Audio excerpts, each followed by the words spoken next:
Governments often claim they are working for your financial freedom. They talk about stability, growth, and opportunity. But if you look closely at history, a much darker truth emerges.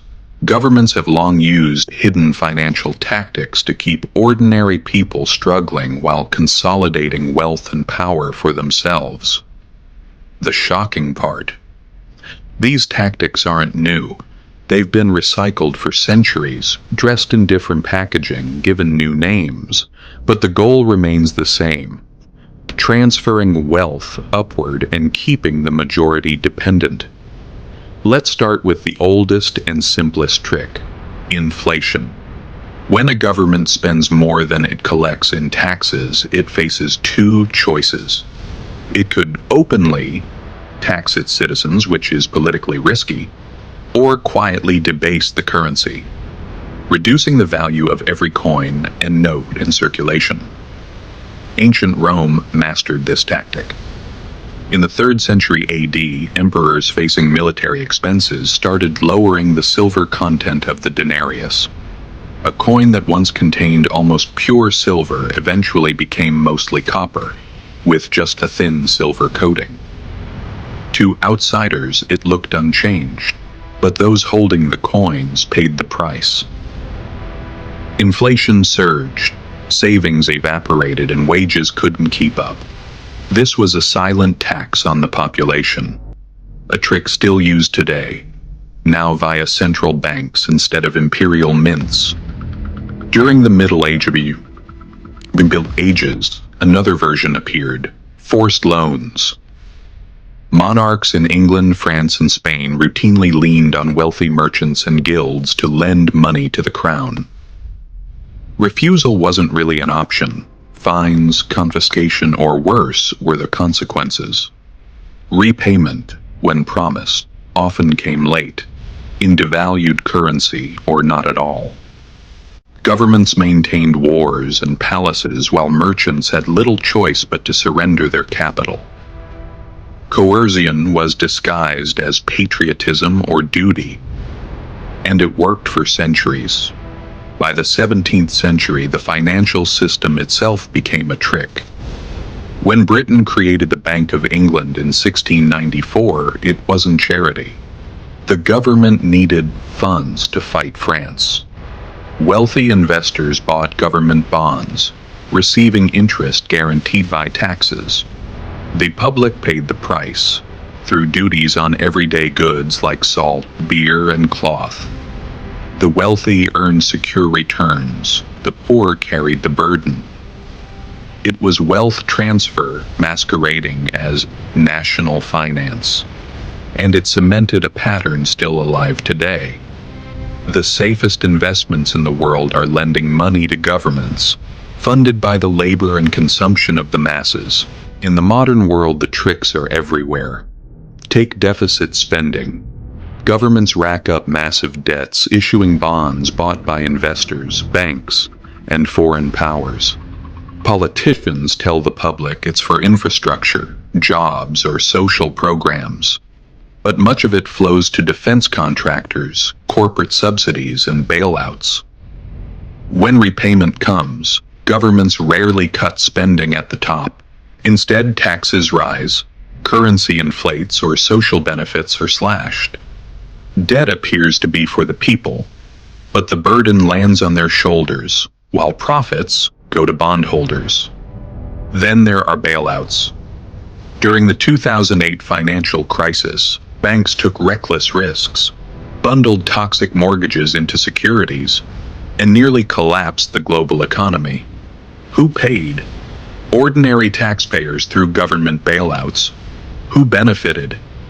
The same banks, emerging bigger and more powerful. The trick is simple: privatize the gains, socialize the losses, and tell the public it's necessary to save the system. Even pensions and retirement systems are sleight of hand. Citizens pay into government-managed systems trusting the money will be there at retirement. But often governments spend it immediately, leaving IOUs, future taxpayers, cover the cost. It's a generational Ponzi scheme, wrapped in official language.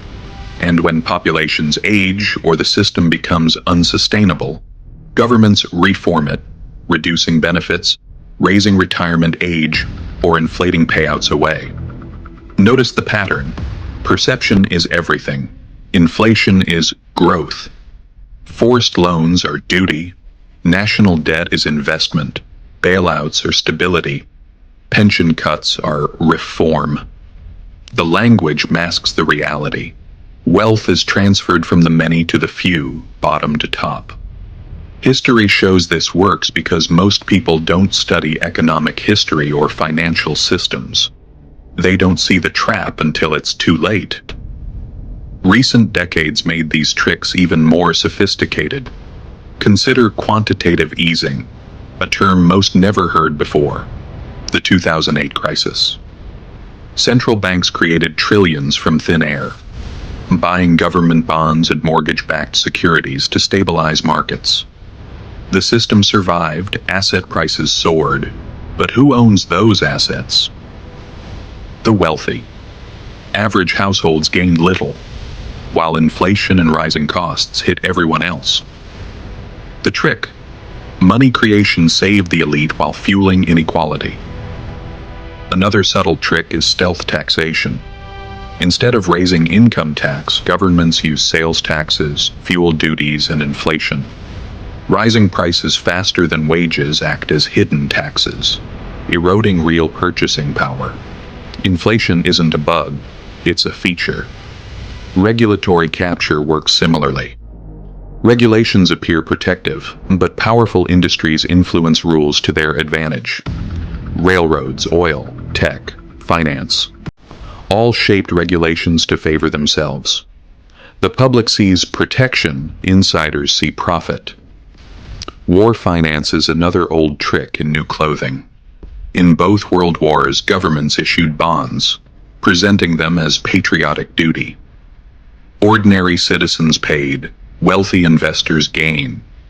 Trillions spent on Iraq and Afghanistan benefited defense contractors, banks, and bondholders, while taxpayers carried the load.